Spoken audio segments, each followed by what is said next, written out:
नागा साधु भगवान शिव के अनोखे भक्त हैं, जो शिव और अग्नि के भक्त माने जाते हैं। नागा साधु का जीवन सामान्य मनुष्य से बहुत कठिन होता है। ऐसे कई उदाहरण हैं जहां नागा साधु शिव भगवान को खुश करने के लिए हर तरीके से अपने शरीर को कष्ट देते हैं। तो आइए जानते हैं एक ऐसे नागा साधु के बारे में जिसने ऐसा कर दिखाया जो शायद ही आपने कभी देखा होगा। प्रयागराज के कुंभ मेले में पवित्र शाही स्नान में सबसे पहले स्नान का अधिकार नागा साधुओं को ही मिलता है। नागा साधु का जिस तरीके का रूप होता है उसकी वजह से उनका चरित्र गुस्से वाला लगता है। नागा साधु अपने पूरे शरीर पर भुभुत मले और निवस्त्र रहते हैं। उनकी बड़ी बड़ी जटाएं भी आकर्षण का केंद्र रहती हैं। माथे पर भुभुत लगाकर, तिलक लगाकर, धूनी रमाकर, नंगन रहकर और गुफाओं में तप करने वाले नागा साधुओं के बारे में पौराणिक ग्रंथों में बताया गया है। जब नागा साधुओं का रूप इतना भयानक होता है तो समाज और आम इंसान की सोच से परे जो भी कार्य होते हैं वो नागा साधु बड़े ही आसानी से कर लेते हैं। ऐसी ही एक नागा साधु को प्रयागराज के कुंभ मेले में कांटों के ऊपर लेटे तपस्या करते देखा गया था। गोरखपुर से आए नागा साधु का कहना है कि वो पूरे कुंभ मेले के दौरान कांटों पर लेटे थे।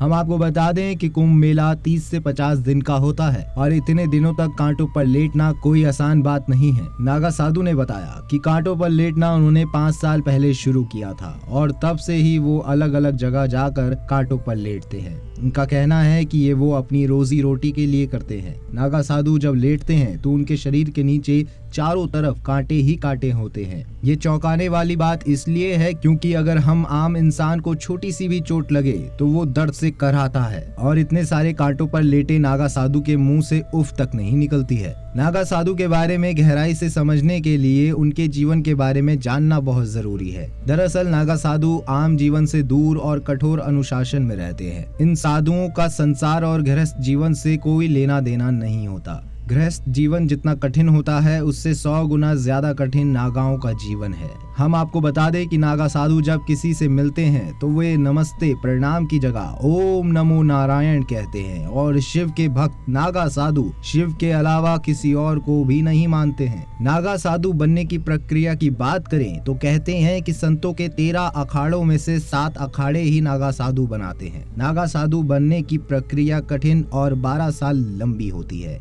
नागा साधुओं की टोली में शामिल होने की प्रक्रिया में लगभग 6 साल लगते हैं। इस दौरान नए सदस्य एक लंगोट के अलावा कुछ नहीं पहनते और कुंभ मेले में अंतिम प्रण लेने के बाद वे लंगोट भी त्याग देते हैं और जीवन भर यूं ही नंगन रहते हैं। तो दोस्तों, देखा आपने नागा साधु भगवान शिव के कैसे अनोखे और विचित्र भक्त हैं। अगर आपको यह वीडियो अच्छी लगी हो तो वीडियो को लाइक करें, शेयर करें और ऐसी रोचक जानकारी के लिए देखते रहिए प्रभु भक्ति।